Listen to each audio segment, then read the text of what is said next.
Assalamualaikum warahmatullahi wabarakatuh. Halo Bunda, perkenalkan nama saya Anggun Hati Kariska Esterkat, bidan ahli pertama dari Puskesmas Koto Tinggi. Kali ini saya akan menjelaskan tentang teknik menyusui yang benar.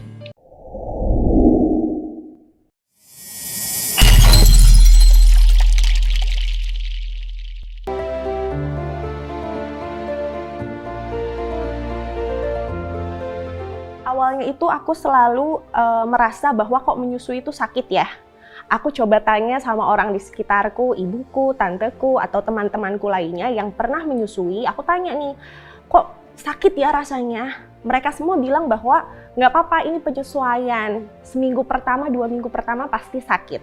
Dan tepat pada saat 1 bulan aku menyusui itu, muncullah benjolan yang ada di payudara sebelah kiriku. Tapi lama-kelamaan badanku demam, sakit, dan sampai harus ke dokter laktasi.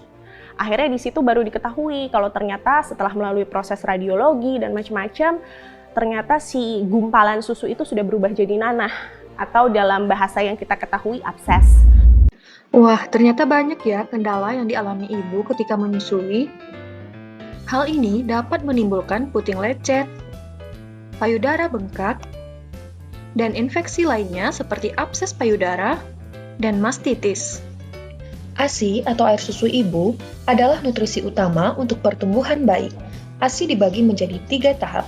Yang pertama, kolostrum. Kolostrum diproduksi dari bayi lahir sampai hari keempat. Memiliki warna kuning kental yang kaya akan zat antibodi, protein, vitamin, dan mineral. Jadi, ASI di hari pertama jangan dibuang ya Bunda. Yang kedua adalah ASI transisi. ASI transisi diproduksi pada hari keempat yang mempunyai kandungan lemak, laktosa, vitamin, dan kalori yang lebih banyak daripada kolostrum. Bunda akan menghasilkan ASI transisi ini selama 2 minggu. Yang ketiga adalah ASI matur. Mulai keluar sekitar akhir minggu kedua setelah melahirkan dengan tekstur yang lebih cair karena mengandung 90% air dan 10% karbohidrat. Apa sih manfaat ASI bagi ibu? Yang pertama, ASI merupakan ungkapan kasih sayang karena ibu yang memberikan ASI akan melakukan sentuhan kulit dan kontak fisik dengan bayinya. Yang kedua, mencegah kanker.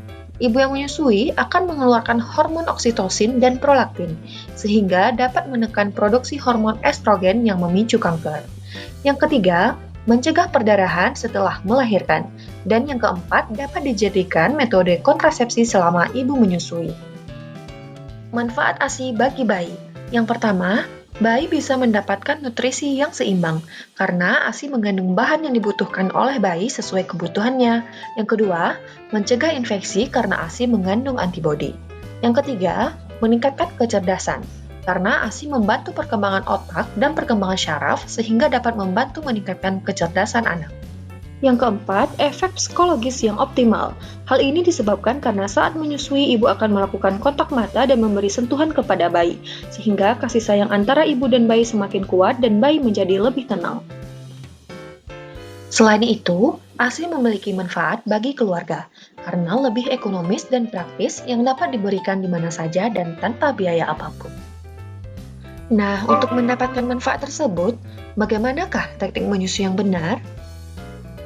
Teknik menyusui yang benar terdiri dari 3B, yaitu benar posisi, benar perlekatan, dan benar keefektifan isapan bayi. Perlekatan yang benar disingkat dengan amubida. A. Aerola, yaitu bagian gelap di sekitar puting lebih banyak masuk pada mulut bagian bawah dibandingkan bagian atasnya. Mu, mulut bayi terbuka lebar sampai sudut mulut tidak terlihat lagi. B. Bibir atas dan bawah terlipat keluar seperti mulut ikan. Da. Dagu bayi menyentuh payudara. Langkah-langkah menyusui yang benar. 1. Cuci tangan menggunakan air mengalir. Sebelum menyusui, Bunda harus memastikan tangan dalam keadaan bersih ya. Cucilah tangan menggunakan sabun dengan 6 langkah cuci tangan yang benar. 2. Posisikan menyusui dengan benar. Biasanya, menyusui dilakukan dengan posisi duduk, berdiri, dan rebahan. Saat posisi duduk, pastikan ibu dalam posisi tegak dan kaki tidak menggantung saat menyusui. Saat Bunda dalam posisi berdiri, Bunda hati-hati ya agar bayi tidak terlepas dari pangkuan. Saat rebahan, pastikan posisi mulut bayi sejajar dengan puting ya Bun. Nah, ada posisi lain nih yang bisa disesuaikan dengan kondisi bunda saat itu. Antara lain, posisi menggendong atau cradle hold. Posisi ini dilakukan dengan kepala bayi bersandar pada lekukan lengan ibu. Jika bayi akan menyusui pada payudara kanan, maka kepala bayi bersandar pada lengan kanan ibu. Posisi menggendong menyilang atau cross cradle hold. Posisi ini dapat digunakan pada bayi sakit dan bayi kecil. Pada posisi ini, jika bayi akan menyusui pada payudara kiri, maka kepalanya akan disangga oleh tangan kanan, sementara tangan kiri akan menyangga payudara. Begitupun sebaliknya. Posisi menyangga kepala atau football hold merupakan alternatif bagi bunda yang memiliki bayi kembar. Pada posisi ini, bayi digendong seperti memegang bola, yaitu dibaringkan pada posisi samping badan ibu dengan sokongan lengan atau bantalan. Posisi bersandar atau laid back position. Posisi ini digunakan dalam kondisi payudara ibu penuh atau ASI memancar keluar, serta dapat digunakan untuk kotak kulit ibu dan bayi. Dalam posisi ini, ibu berbaring nyaman dengan kepala agak ditinggikan dan bayi dalam posisi telungkup. Posisi tidur bersisian atau side lying. Posisi ini nyaman bagi ibu dan bayi terutama di malam hari, serta dapat digunakan untuk ibu setelah operasi sesar. Ibu dan bayi berbaring miring berhadapan satu sama lain. 3. Perah ASI sedikit dan oleskan sekitar puting. Saat sudah menemukan posisi yang nyaman, maka keluarkan sedikit ASI sebelum menyusui. Topang payudara dengan jari tangan yang membentuk huruf C. Tidak disarankan menopang dengan 2 jari seperti gunting, karena menghambat aliran ASI dan menghalangi bayi menyusui dengan nyaman. 5. Lepaskan puting susu dari mulut bayi. Hal ini dapat dilakukan dengan cara memasukkan jari kelingking ibu ke sudut mulut bayi atau menekan dagu bayi ke bawah. Jangan menarik puting susu untuk melepaskan. Setelah terlepas, oleskan sedikit ASI. 4. Masukkan puting ke mulut bayi.